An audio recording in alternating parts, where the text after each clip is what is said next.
What's up, everybody? It's your favorite Forgotten Franchises, favorite nerd, and today we are looking at the General Grant Civil Warrior, their take on Optimus Prime from the old IDW comic series. The War Within. Now, I know this is an older piece, but I figured since we haven't looked at it, we might as well. This is on loan to me from Gen K. Shout out to him. He sent me a Fort Max as well recently that I took a look at. Like, this thing has a very strong presence. I just want to get that straight out of the way. We have a lot to talk about regarding it. We're going to get to all of it, but before we get to any of it, we have to get to accessories. He comes with a battle axe because, well, Optimus Prime, right? It's painted from top to bottom, as it were, with the metallic gold. Oh, friends, do you know what we have here?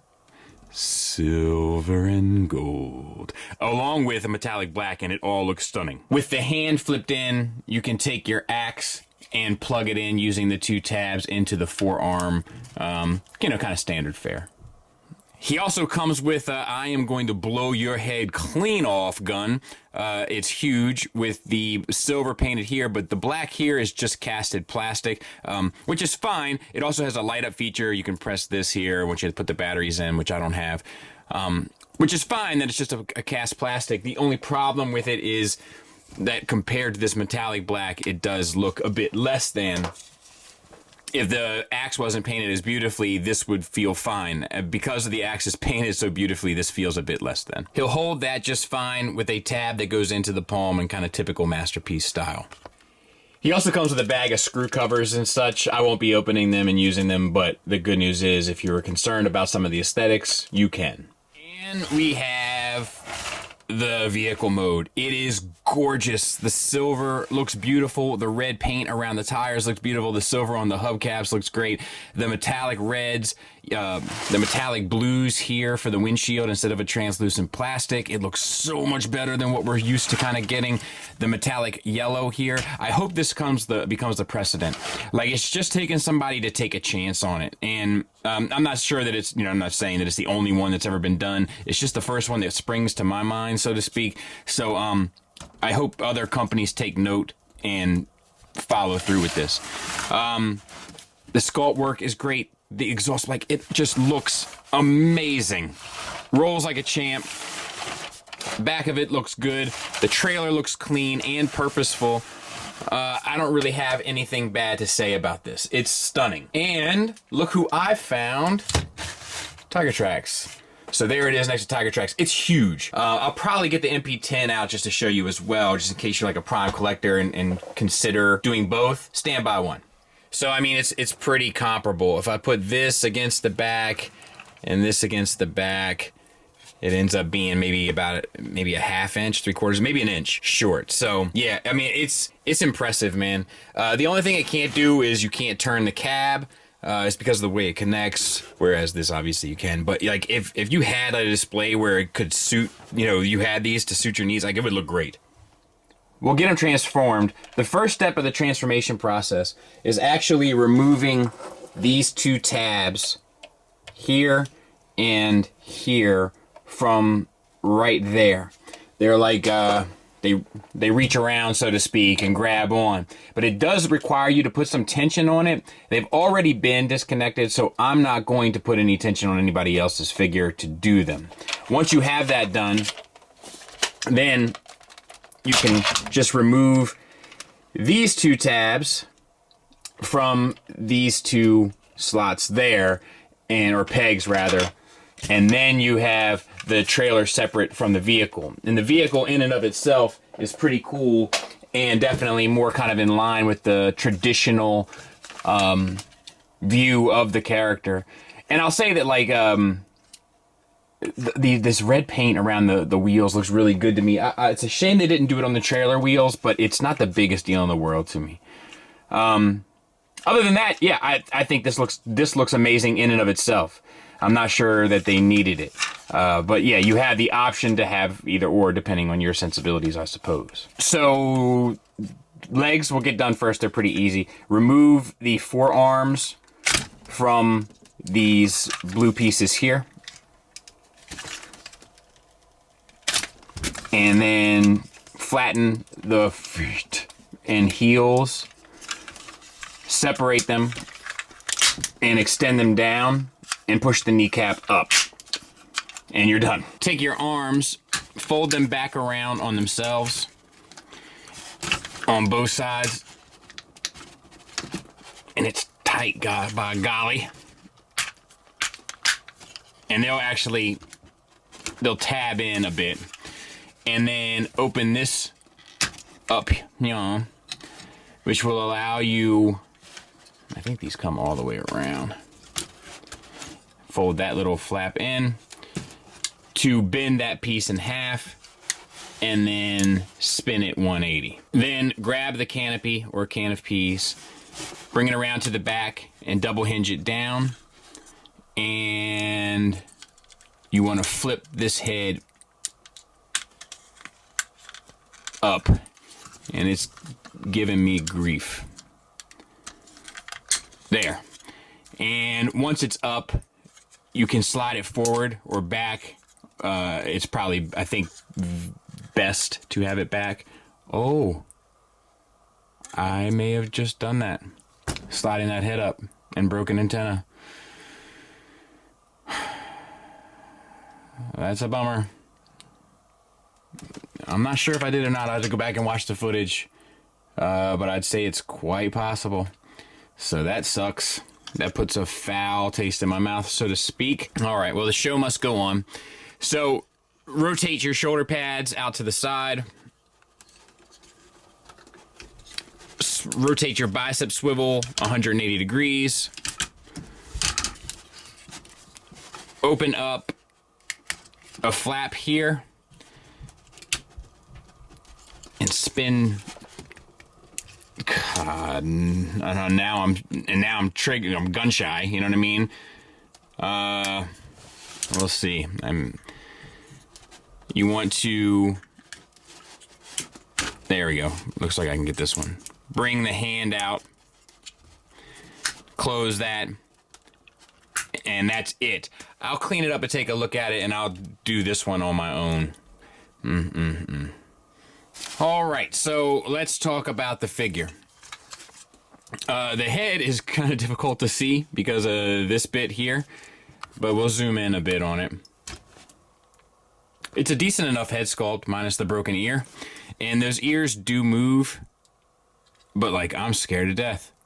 But they do articulate. The sculpt work is beautiful. The silver is painted on. The blue eyes are painted, and the silver is painted on the face paint, which you can't see because I'm not zeroed in on it. My apologies. It does get a little lost behind the red plate there, but this is true to the character design. It's on a hinge swivel, so you can get up to there, down to there, and a swivel. And that all works well. The metallic red paint looks gorgeous. The metallic yellow paint on the headlights looks gorgeous. These here open up to reveal a matrix that lights up. It's sculpted well enough and then painted silver and gold.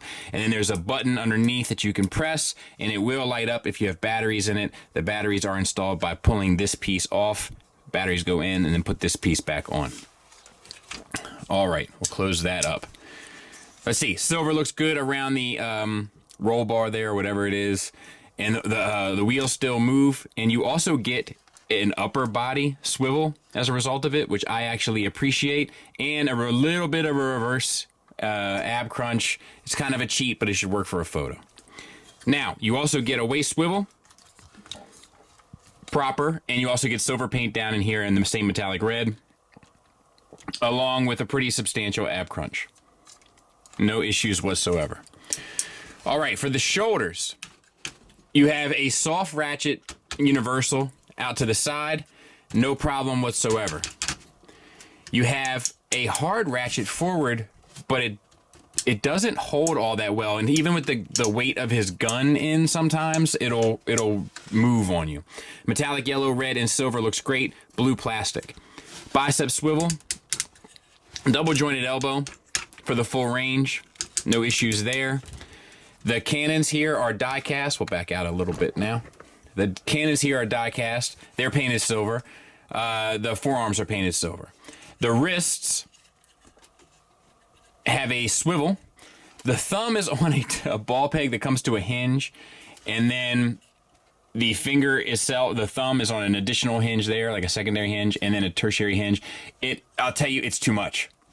Now, for the fingers as well, ball peg at the base, and then just tension hinges at the secondary and tertiary.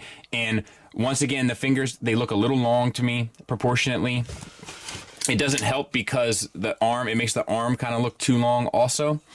And you don't need all that to effectively pull off what you need to pull off here. And the fact that they're not pinned is not my favorite way of doing business. Also, this plate here that goes over top is just pushed in with two pegs. So it'll come off. And I had it come off when I was trying to get this hand out. All right. We'll get these up to the side. Oh, you also get a reverse butterfly here.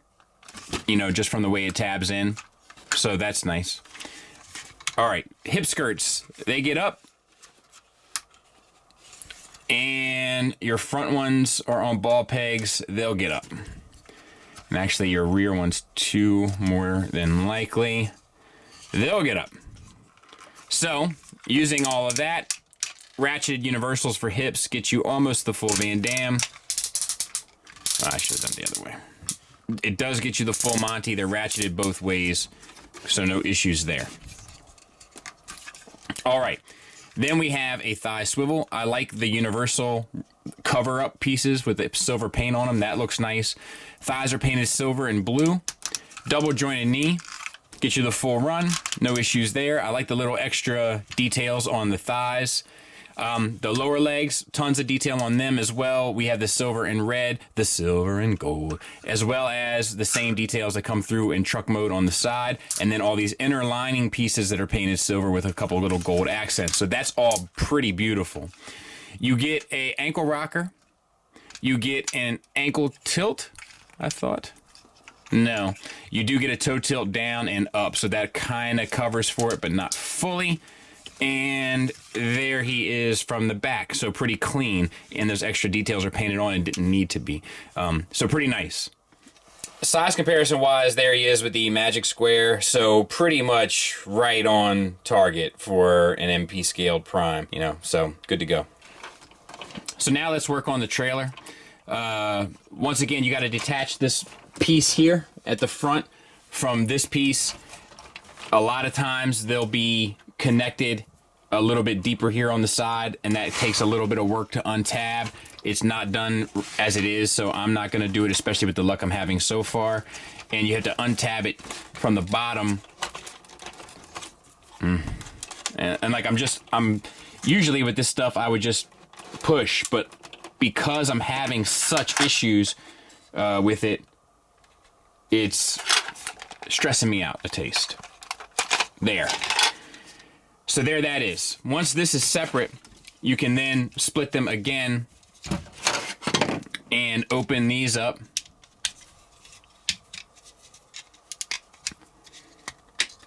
And then flip the handle out and then extend your barrels. And you just want to do that for both. I'm going to go through it a little faster on this one. I probably shouldn't. And flip that out and extend the barrel. And then we're going to separate this. You'll have to find these two pieces inside. Just set those to the side.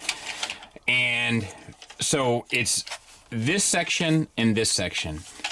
So there's a over clip there, and that whole piece just came off. So we'll just set that to the side. Same on this side. And it just came off again. So we'll just set that to the side. Then you got to get these panels up. And this one, and that should let you get the side ones.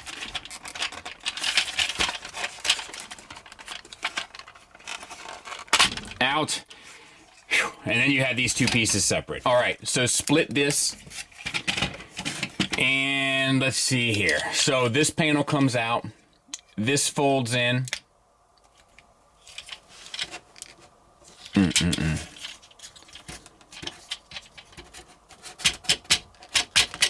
Maybe it goes that way. That comes around to the back. I thought it came down, but maybe not. Then on this side, flip this tab 180 degrees.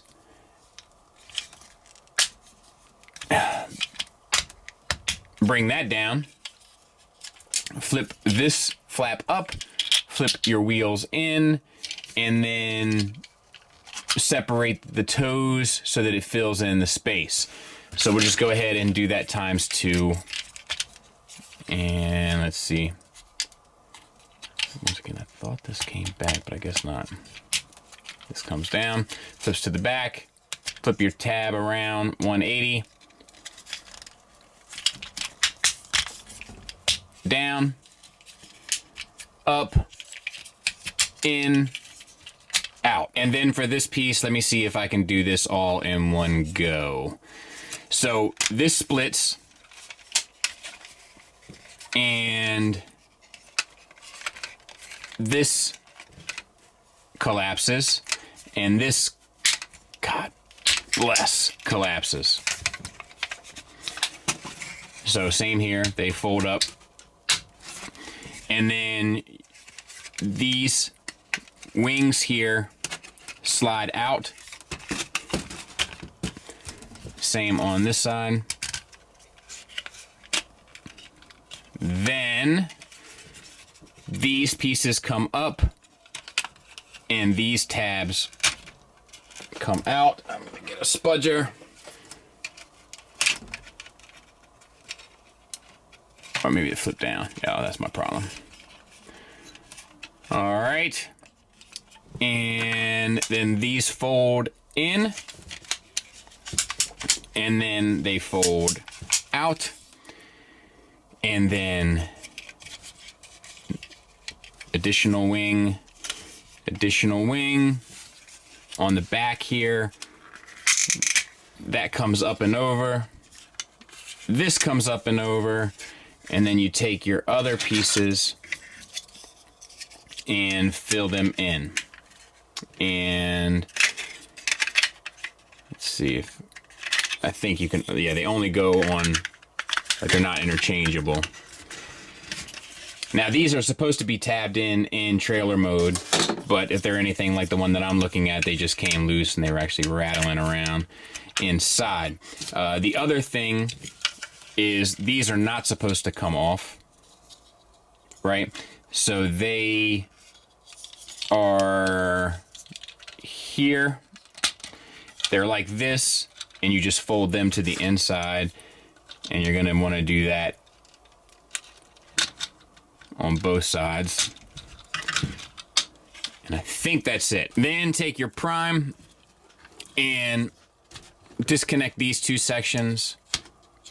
Fold out your little piece there and connect them back together, and then you're pretty much good to go here. You're going to be using these two pegs here, or holes rather, for the pegs, and then the other bits fit around the shoulders. So we'll go ahead and do the backpack first, and I'm just going to come down, so to speak, and then peg in, which is relatively easy. Then we have the legs. So take your and fold them in all the way so that they're completely collapsed. Bend your silver piece back. The toe fits into that little pocket. And then this piece comes up and covers up that gap. And then there's a tab here that fits in the back with tension. And then you just do the same thing on the other side. So we're just going to flip this back a bit. We're going to collapse our feet. And then we're going to put those in, close that up, and then see what we got here. Connected. I'll get it cleaned up. We'll take a look at it. So he's all sorted. I just want to show you how the kind of large cannons work. So open up his hands. Keep these side pieces open, and they'll slide down that rail in his forearm, and then you just have to tab it into his palm, and do that for both sides. And like, it's pretty impressive. It's definitely going to make a statement. Once again, if that ear hadn't broke, I would feel much better about this thing overall. But nothing affects the articulation with the exception of, obviously, you can't rotate the arms back into the wings. But as you can see, you get ankle rockers down here. You won't get any ankle tilts necessarily. But I mean, it's pretty impressive, man. Like, I'm not really into this type of stuff. Like, I like War Within, and I like the Prime design from War Within, but I'm not crazy about, like, the Power Master look for Optimus Prime, like just throwing a ton of on him and then just expecting it all to look good. It's just not my bag. I know it's a very popular look for him. It's just not my bag. But the good news with this one is that it incorporates fairly easily, which is often an issue with this sort of gimmick. The other good news is that it does look good. It does look impressive, and it's stable once you have it locked into position. So all of those things are good. I will do a quick size comparison.